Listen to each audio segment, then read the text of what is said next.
Oke, halo guys. Nah, ini kreator dunia maya ya. Ini para kreator dunia maya saya kategorikan ada tiga. Pertama influencer, lalu konten creator dengan konten marketer ya. Konten influencer adalah bisa jadi selebgram atau artis yang intinya memiliki follower dan memiliki pengaruh gitu ya. Jadi ketika kita memiliki satu produk dan kita berikan ke influencer dan influencer itu membuatkan konten dalam sosial media mereka dan mengajak follower untuk membelinya atau mempengaruhi followernya untuk membeli produk tersebut, itu namanya influencer ya. Seperti kata dasarnya itu influencer adalah orang yang berpengaruh. Bisa jadi public figure ya, terserah nanti bisa jadi selebgram atau artis atau pejabat publik ya. Lalu konten creator adalah kata kuncinya adalah pembuat konten. Konten itu bisa jadi gambar, bisa jadi teks, bisa jadi video ya. Entah nanti disebutnya adalah kalau di YouTube itu jadi YouTuber atau TikToker atau bisa jadi selebgram juga ya. Yang pada intinya mereka adalah pembuat konten ya.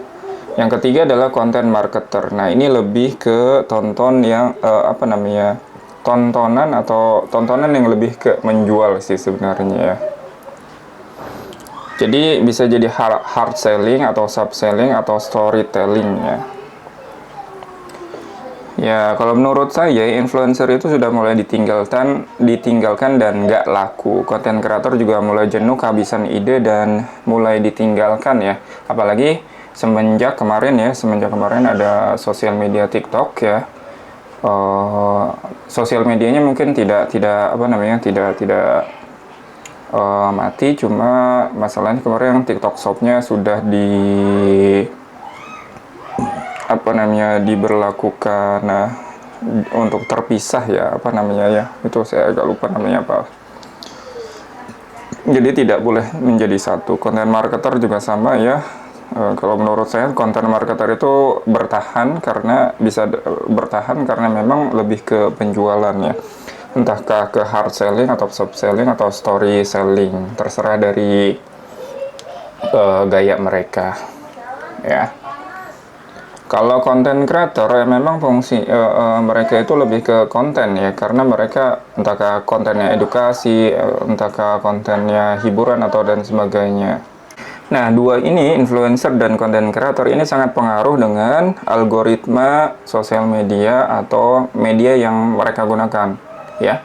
Ketika konten creator mungkin di TikTok Shop kemarin sempat ada ya, algoritmanya mulai tinggi dan sekarang sudah di stop karena memang sudah tidak ada. Berarti ada dua. Pertama, algoritmanya si sosial media tersebut, dan kedua adalah regulasi. Berarti ada dua ya. Ada dua hal yang dapat mempengaruhi penghasilan mereka. Influencer kan asalnya penghasilan mereka dari endorse ya, dari endorse produk atau sebagainya gitu. Nah, ini influencer dan content creator.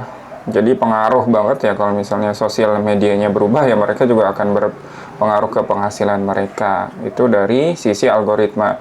Belum lagi dari sisi regulasi. Content marketer. Nah, content marketer ini saya prediksi akan berjalan panjang. Entah medianya apa ya, nanti bisa menyesuaikan karena di Googlepedia itu kaidah beranas itu kita diajari pasar itu ada 4, pasar Google ya, pasar marketplace, pasar sosial media, dan forum.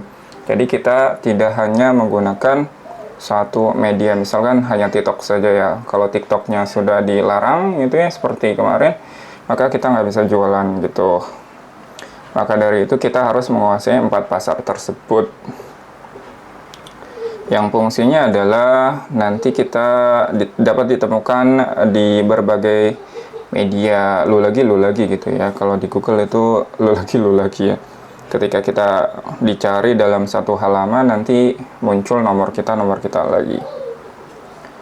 Nah, ini salah satu contoh konten marketer memang fokusnya ke jualan hard selling, dan alhamdulillah memang closing ya. Fokusnya kita ke sellingnya, bukan ke kontennya. Kontennya bisa jadi kontennya mungkin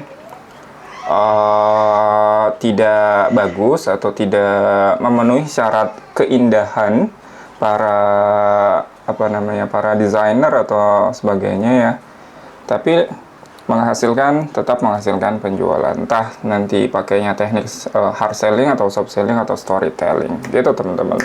Jadi kita harus switch segera ke content marketer karena memang influencer dan content creator mulai ditinggalkan dan mulai mulai jenuh.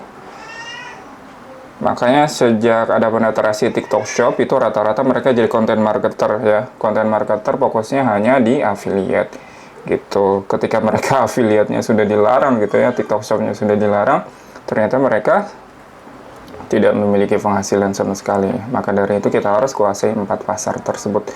Pasar Google, pasar marketplace, pasar sosial media, dan forum gitu teman-teman. Jadi ketika medianya dilarang, algoritma berubah, regulasinya tidak mendukung, kita masih bisa pakai media yang ada. Karena pada intinya adalah username, title, deskripsi, tags, dan location gitu teman-teman.